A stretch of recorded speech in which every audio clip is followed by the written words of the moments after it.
NASA's bold plan to save humanity from the existential threat of Yellowstone eruption. Of course, they're talking about a super eruption. The space agency is racing against time to prevent the lethal fallout that would occur in the event of an eruption at Yellowstone supervolcano. There are just about 20 plus supervolcanoes in the world, each an unusually large volcano that has the potential to produce an eruption that would affect the entire world. Yellowstone supervolcano, or Yellowstone caldera in northwest Wyoming, is one of them. It's situated in Wyoming's national park, Yellowstone National Park. It formed in the course of 3 super eruptions that occurred over the past 2.1 million years. Volcanism at Yellowstone is, in the grand scheme of things, a relatively recent thing, with few other volcanoes of such size having experienced such large eruptions in such a short period. Of all the volcanoes in the world, Yellowstone is one that keeps volcanologists awake at night, for its eruption would send shockwaves across the whole world. Experts are so fearful that NASA, the U.S. space agency, previously launched an entire project focused on handling and containing any further eruption in the project like nothing before.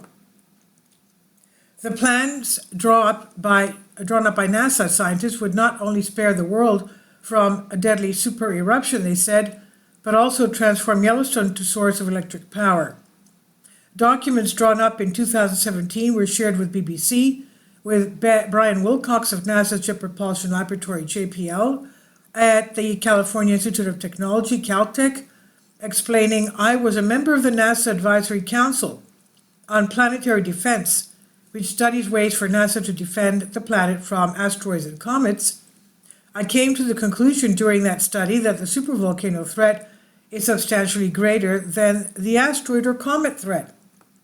When the scientists looked at the volcano, the most logical solution they could come up with was to simply cool it down.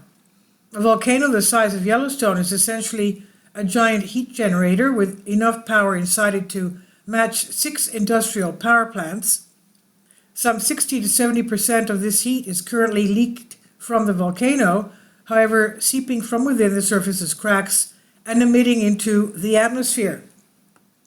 Yes, volcanoes also emit CO2 into the atmosphere. "The rest of the energy that remains beneath the Earth's surface builds up inside the magma and dissolves volatile gases surrounding the rocks. It is in this that the beginning of the eruptions occur. And once the heat reaches a certain threshold, an explosive event is inevitable. If more of this heat could be extracted from the volcano, then it would be, in theory, never erupting. And this is when NASA comes in. The agency estimates that the caldera would not pose a threat if a 35% increase in heat transfer could be achieved from its magma chamber. And one way in which it might achieve this is to increase the amount of water inside the volcano. But convincing the powers that be to fund such a mammoth project would, the experts say, be almost impossible. Building a big aqueduct uphill into a mountainous region would be both costly and difficult, and people don't want their water spent that way," Mr. Wilcox said. "People are desperate for water all over the world, and so a major infrastructure project where the only way the water is used to cool down a supervolcano would be very controversial.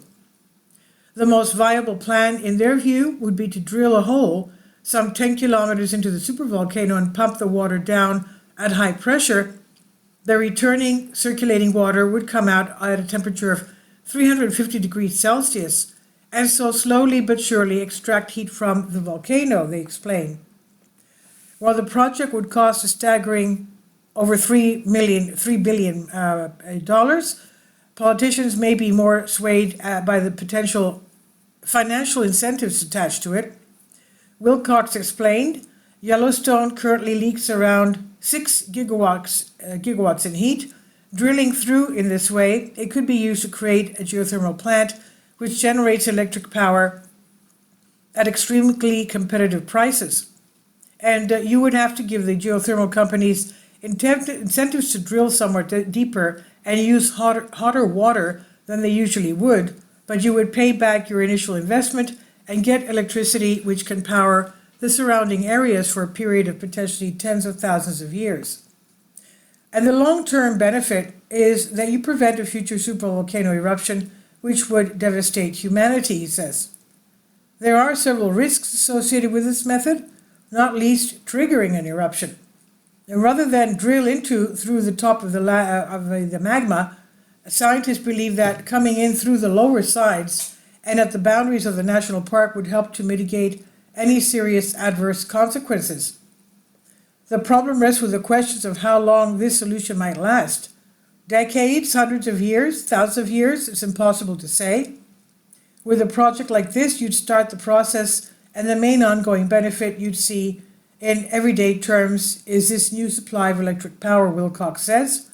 The threat of a Yellowstone eruption could continue to cause a great concern for volcanologists and humanity alike, and though we may never find a solution, the quest for mitigation continues. Of course, the geologist in charge is not going to allow anyone to touch Yellowstone as long as he's in charge. This is by Joel Day on Express UK.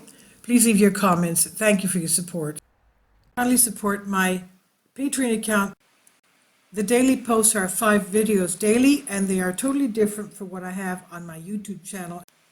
Thank you so much for your support and that you find all my content so interesting. You'll find the Patreon account details in the description box below.